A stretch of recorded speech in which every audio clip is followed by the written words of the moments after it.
காலை நேர பிரதான செய்திகள்.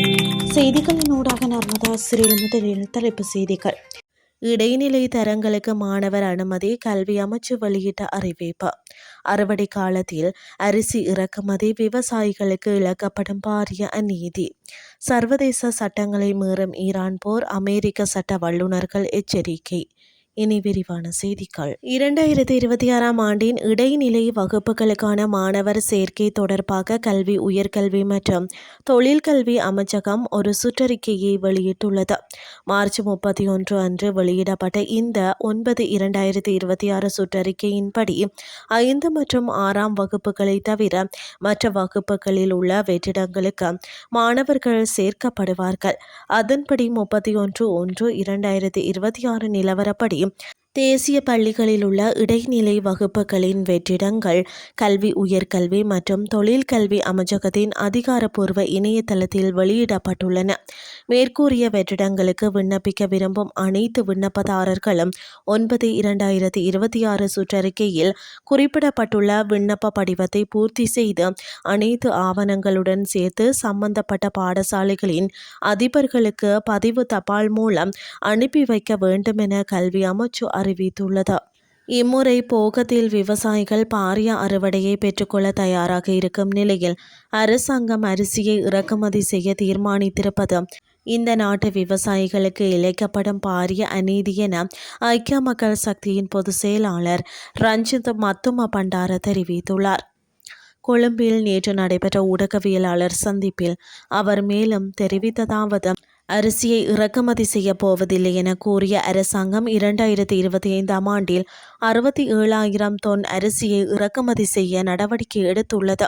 தற்போது ஒரு தனி இறக்குமதியாளருக்கு மாத்திரம் 1040 தொன் கீரி சம்பா அரிசியை இறக்குமதி செய்ய அனுமதி வழங்கப்பட்டுள்ளது. சுற்றுலாத்துறைக்கு தேவையான அரிசியை மாத்திரம் இறக்குமதி செய்வதே முறையானது. சிங்கள தமிழ் புத்தாண்டுகளுக்கு சில நாட்களே உள்ள நிலையில் வெளிநாட்டுகளில் இருந்து அரிசியை இறக்குமதி செய்ய அரசாங்கம் தயாராகி வருகின்றது. தரமற்ற நிலக்கரியை இறக்குமதி செய்து நாட்டுக்கு நஷ்டத்தை ஏற்படுத்தியது போல அரிசி இறக்குமதி மூலம் நஷ்டத்தை ஏற்படுத்த அரசாங்கம் முயல்வதாக தெரிவித்தார். 1994ஆம் ஆண்டில் மொத்த உள்நாட்டு உற்பத்தியில் 21% இருந்த விவசாயிகளின் வருமானம் இன்று 7% வரை குறைந்துள்ளது. விவசாயிகள் இன்று ஏழ்மை நிலைக்கு தள்ளப்பட்டுள்ளனர். சிறுபோகத்திற்கு தேவையான யூரியா உரத்தில் 1,00,000 தொன் தட்டுப்பாடு நிலவுகிறது. மத்திய கிழக்கு போர் சூழலுக்கு முன்னதாக இந்த உரத்தை இறக்குமதி செய்ய அரசாங்கம் தவறியதால் விவசாயிகள் இன்று நிர்கதியாகியுள்ளனர். டீசல் விலை 38% அதிகரிக்கப்பட்டுள்ளமை விவசாயிகளுக்கு பெரும் சுமையாக மாறியுள்ளது. அத்தியாவசிய பொருட்களின் விலை உயர்ந்தாலும் விவசாயிகளின் உற்பத்தி பொருட்களுக்கு முறையான விலை கிடைப்பதில்லை எனவும் குறிப்பிட்டார். அனுபவமற்ற ஆட்சியாளர்களினால் நாடு நிர்வகிக்கப்படுவதனால் விவசாயிகள் நிர்கதியாக்கப்பட்டுள்ளனர். அரசாங்கம் பாரிய அரிசி ஆலை உரிமையாளர்களை பாதுகாப்பதிலேயே குறிப்பாக உள்ளது. அரசாங்கத்திடம் முறையான திட்டமிடலோ அல்லது அறிவோ இல்லை எனவும் பொய்களை கூறி ஆட்சியை பிடித்தவர்கள் இன்று விவசாயிகளை நடுத்தெருவில் விட்டுள்ளதாகவும் அவர் மேலும் சுட்டிக்காட்டினார். இனி வெளிநாட்டு செய்திகள்.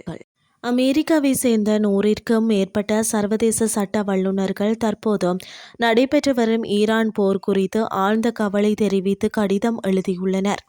ஈரானுக்கு எதிராக அமெரிக்கா முன்னெடுத்துள்ள இராணுவ நடவடிக்கைகள் சர்வதேச சட்டங்களை அப்பட்டமாக மீறுவதாக அவர்கள் சுட்டிக்காட்டியுள்ளனர். அவை போர்க்குற்றங்களுக்கு வழிவகுக்க கூடும் எனவும் அவர்கள் குறிப்பிட்டுள்ளனர். ஜஸ்ட் செக்யூரிட்டி மன்றத்தால் வெளியிடப்பட்ட இந்த கடிதத்தில் முன்னணி பேராசிரியர்கள் மற்றும் முன்னாள் அரசு வழக்கறிஞர்கள் கையெழுத்திட்டுள்ளனர். இந்த போர் தொடங்கப்பட்ட போதே ஐக்கிய நாடுகள் சாசனத்தின் தெளிவான மீறலாகும் என அவர்கள் குறிப்பிட்டுள்ளனர்.